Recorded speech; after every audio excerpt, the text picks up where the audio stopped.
Hey guys, Nick here with Gear Nut, and today we're taking a look at an AVI-8 watch. So, big shout out and thank you to AVI-8 for sending this down for us to take a look at. This box is really big, but it's pretty cool. So, this is going to be a 1960 Flyboy Centenary watch. This is a limited edition watch. So, if you're a fan of a watch that is basically made in lower numbers, this is your ticket. This is going to be available for a short period of time. There's going to be a pre-order down in the description box. Go down there, check it out. All the information you're going to need is down there. And if you stumble across this video in the future and you miss the pre-order, I'm sorry, there's nothing I can do for you. That's the nature of the beast. So, this watch comes with a stainless steel card. Sorry about that. And I'll take a picture and roll it in for you guys. It's just an additional nice touch on the limited edition side of this. It is super cool. It's celebrating 100 years of the Royal Air Force, which is pretty awesome to have something behind your watch. Not just an awesome designed watch, but an awesome designed watch for a reason. So once you get to the watch, there's a lot to love. The crystal you're looking at is a single domed sapphire crystal. It's got a super awesome dial. There's three-dimensional portions of it. There's flat portions of it. I'll leave that to you to discover when you pick one of these up, because I know you guys are going to love them just as much as me. And I absolutely love this watch.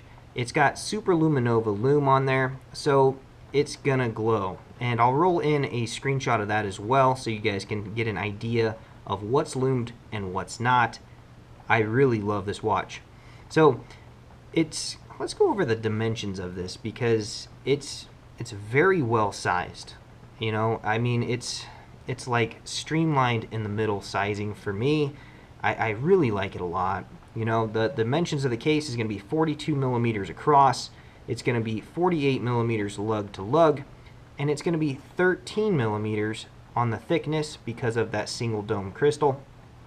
Now you're looking at the movement probably, and it's a Miyota 8218 21 joule movement. It's a really nice small seconds movement. Let me move those hands out of the way so you guys can get an idea. And the small seconds means it has a subdial with your seconds on it, and you guys can see it is not hacking. The seconds are continuing. The crown is out into the adjusting period, and it's still going. So it's hand winding, automatic winding, and non-hackable. So if that's important to you, those are the specs on that. It does have another roundel up here. So to offset that seconds subdial, they did incorporate a roundel up here, which is really cool. I really like that. A lot of people call it a bullseye or whatever, but it's actually a roundel. So pretty nifty right there. It's 50 meters water resistant, which is really cool. And on the back here, I absolutely love the case back on this watch. This thing is gorgeous. So there is that Miyota 8218 movement, and what's interesting about that movement is it only winds on the counterclock swing.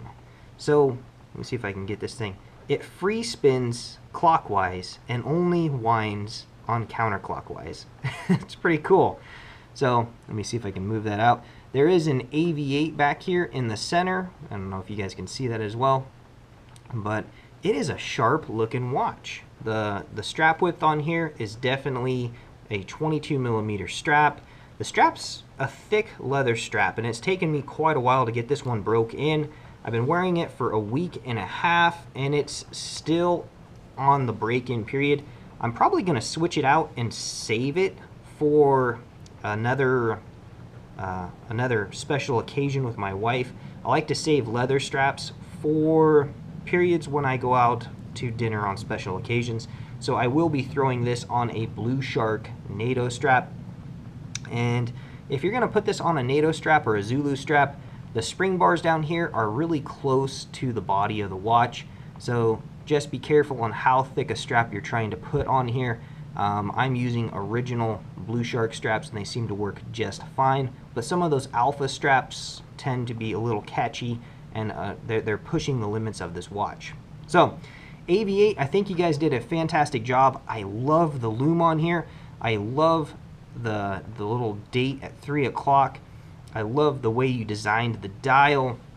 The strap is pretty stiff, but it's not a big deal. I can always switch a strap out and break it in over long term if I want to enjoy the watch right now. And if you guys are thinking about getting one of these, go down to the description box below, check out that link, and try to get one of these pre-order. That'll save you a bunch of money. I do wish that it had a little bit of AR coating on the sapphire up here, but it's okay because it still shines and catches people's eye. It's a sharp looking watch, you know, especially with that brushed stainless steel case. That marine grade 316L stainless is just gorgeous.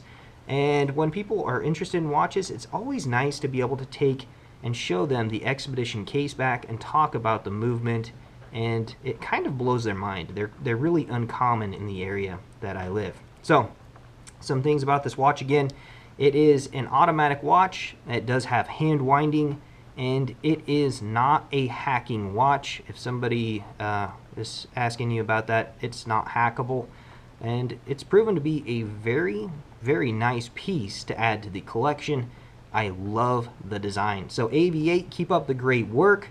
If you guys see this video in time, I would highly suggest you pick one up. There's a lot of little details I left out so you guys can explore them when you get your watch yourself. So Nick here with Gear Nut. Hopefully you enjoyed this video, and I will check you guys later.